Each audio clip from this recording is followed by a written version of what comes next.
Hello, welcome to the podcast around the Worldcast. In this new project,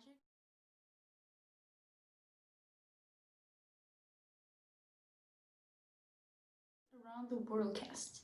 In this new project, our main purpose is to do a comparison between different cultures that will hopefully be useful for any traveler. In this chapter, we will focus on the cultures of totally different countries to generate an interesting contrast. Today, we are going to talk about Mexico, England, and China. For this, we are going to welcome three special guests, one from each country. Hi everyone, I'm Pedrito and I'm from Mexico and I'm very pleased of meeting you. Hello everyone, my name is May and I am from China. Nice to meet you. Hello everyone, my name is Raquel and I'm going to represent England. Now, let's start with public places, shall we? So tell me, guys, what behaviors do people show when it comes to being in crowded places? Here in Mexico we are actually very kind and very friendly. Actually, every time we pass near to someone else, we always tend to say with your permission or something like that. But if someone else does that but doesn't say with your permission or someone pushes push you away, even if it's an accident, we tend to get a little aggressive. We tend to get a little violent, and yeah, we take things very personally. Really? On the contrary, in China, pushing to get something is more common.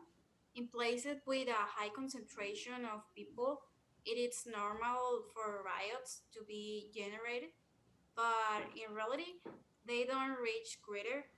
Foreigners are often scared when they witness such behavior for the first time, but my advice to travelers is not to take it as some kind of insult. I am surprised by your answers. Where I am from, people tend to be more respectful and formal. We regularly follow the rules to avoid problems. If we don't know the others, the most common way to call them is Mr. and Mrs. and Mrs. Interesting answers. Now, how do you get your friend's attention when you're in a public place? How do we get the attention of our friend in public? Well, what can I tell you? Here in Mexico, we are very sociable, and we always want to attract the attention of everyone else. Uh, every time we see a friend in the distance, we always want to call that friend. We shout the name of our friend, or we just whistle like, everyone has like this whistle, but that is not mine. I haven't figured out my whistle yet. But yeah, we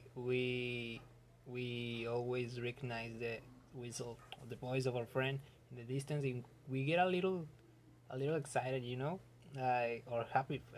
Everyone gets happy when you watch a friend, and yeah, we tend to scream and whistle a lot.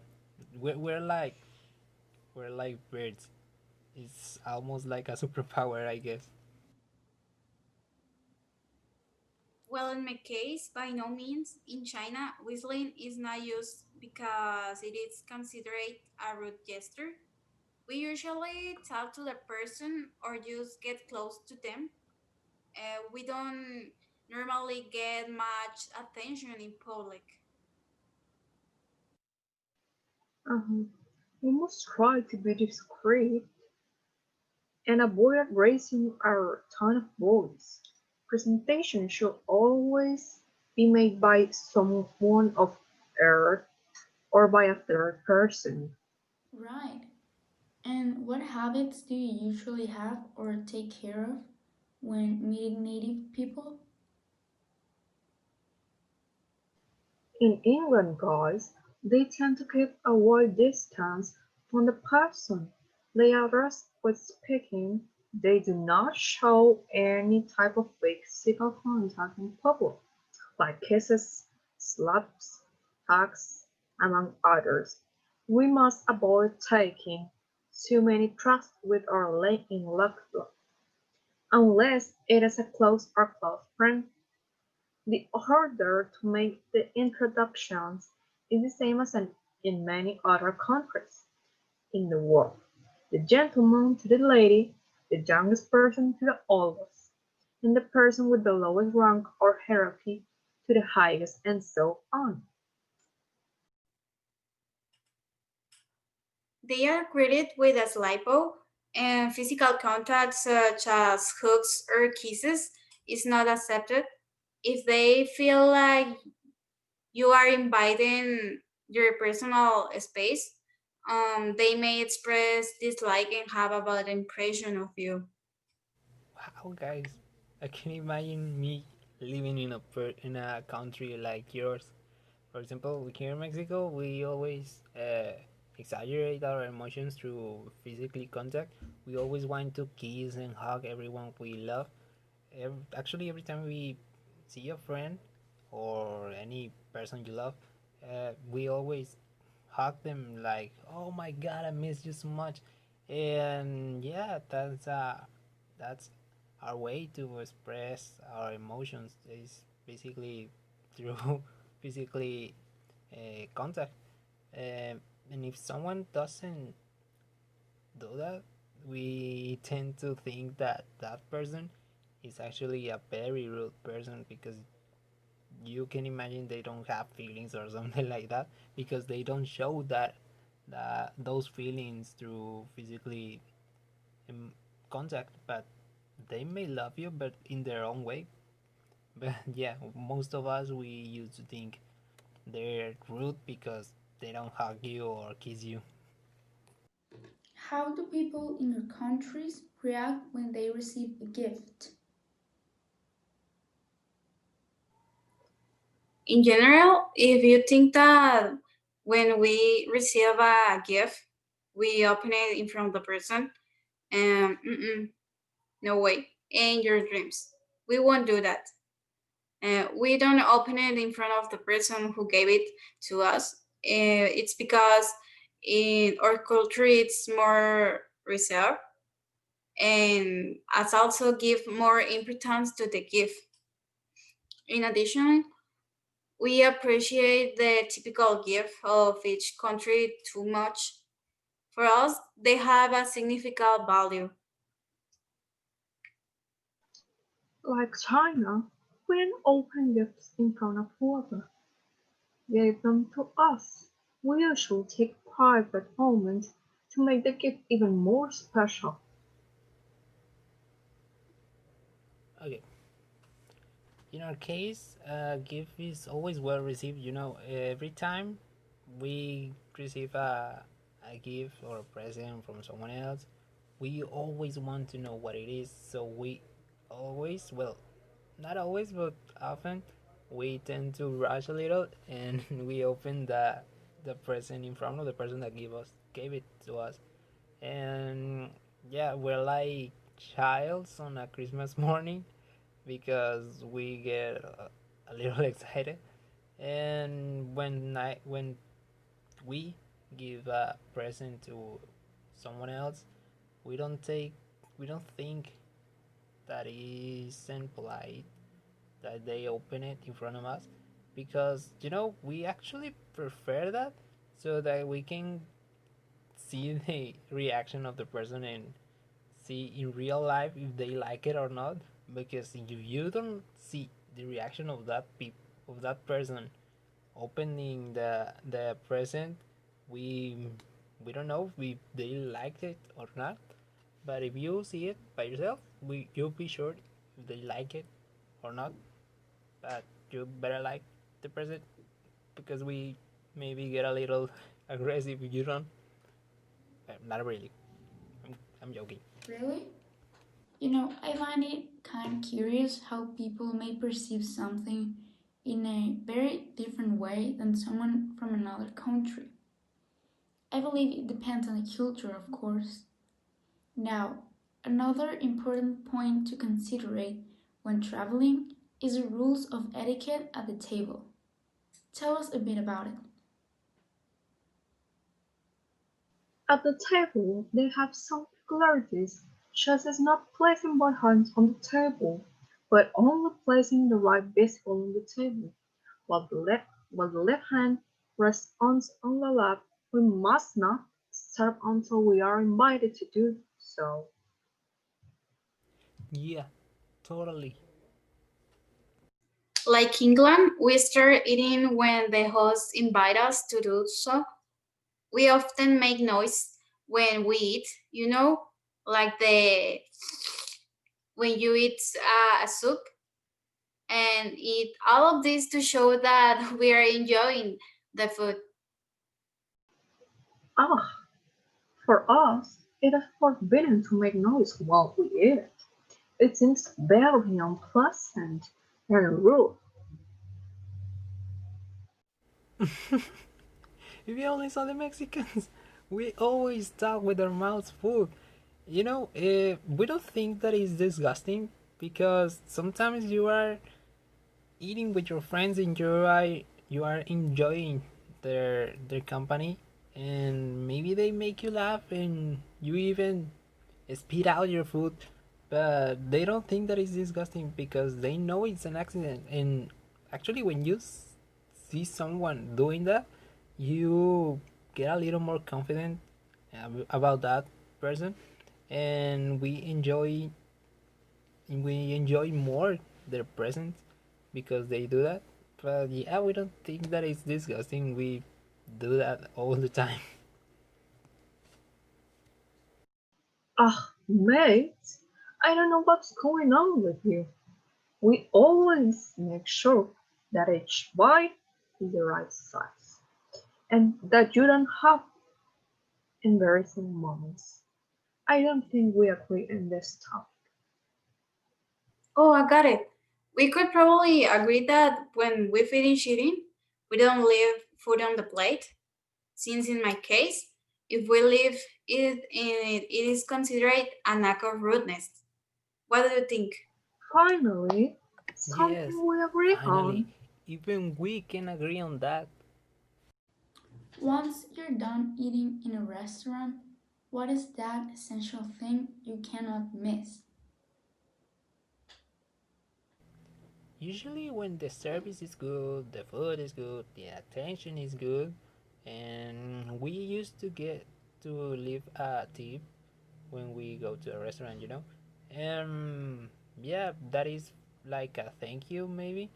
And of course, we always say thank you, but a tip is like a more physical thank you, maybe. We also give a tip, but it's not necessarily a token of appreciation because it is already included in the bill. Do you seriously give a tip? In my culture, it is an insult to the service provided to leave a tip. It's like we leave the chopstick on the plate. Who does that? It's true, we don't leave utensils either because I know you're gonna kill me for this. We don't use them. We usually eat with our hands, and yeah, we don't use much utensils. We use them actually when it's a special meal, but only in those special moments. But yeah, we always eat with our hands because why to use utensils when you have your hands? Yeah, we love tacos, so and tacos are not eaten by using utensils. You always use your hands, and if you eat tacos with utensils, you won't be a good Mexican. So please do not eat tacos with utensils. We hate that. With your hands, you don't know how much about etiquette. You Regarding what has been spoken, why do you think it's important to be aware of other countries' etiquette rules before visiting them? In my opinion, by informing ourselves and knowing a little more about our destination, we will avoid many misunderstandings. and avoid all of significant cultural shock. Yeah, I agree with that. Yeah, totally. Undoubtedly, the responses we received in today's episode were very interesting and satisfactory. With no hesitation, we can all agree we were able to see the great differences from one culture to another and point them out. Now, you may ask, why is that important? I mean, it is because you have to realize that one thing that can be right in one country probably might not be taken the same way in another one. And most of us love to travel, right? That's why we're here. That's why we are in the podcast. And we need to be educated enough before we go to another country so we don't disrespect their culture and their territory. Would you like to see your country being disrespected by some tourist? Honestly, I don't think so. Besides having so much fun, by traveling you get to experience those traditions yourself, and therefore you can appreciate them more and have a way better understanding of them. In today's episode, we also notice how culture and traditions can influence people's mindsets and their ideas on different situations or topics. Of course, it is not the same to everyone, but it does play a huge role on them. Honestly, I would call this episode a total success, given the fact that, in my opinion, we accomplished our main goal that was set for today's chapter, which was to do a comparison between countries and their etiquette rules. With that being said, we still hope you have learned something new from our invited countries and that this information will be useful when going on a trip. If it was, it'd be good to let us know. If you have any recommendations, that'd be fine too. If there's anything else our guests would want to say to our audience, please go ahead. First of all, I would like to thank you for the invitation. For me, it's always a pleasure to meet people of different places around the world and always with different thoughts, with different minds and cultures from mine. And it's just magnificent. So, thank you. In the same way, thank you so much for the invitation. It was a very fun dynamic where I was also able to inform myself and learn a little more about the other country. And the most important, I had a fun time. Thank you. Bye, mate. See you soon. Your luck. This has been all for this episode. Thank you for listening to us. Hope you can join us next time. See you next week.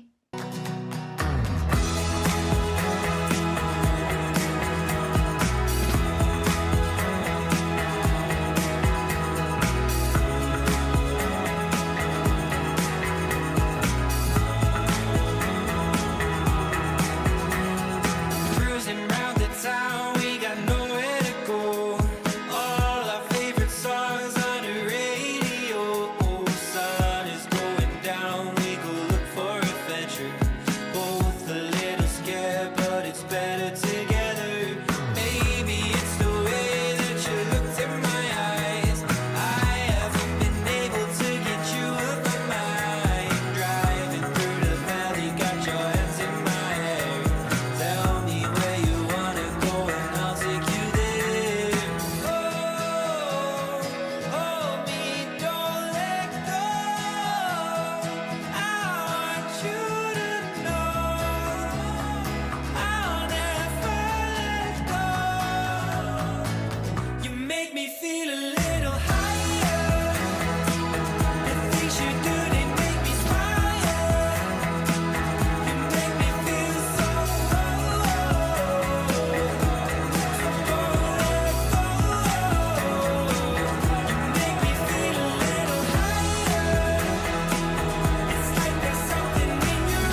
cerca for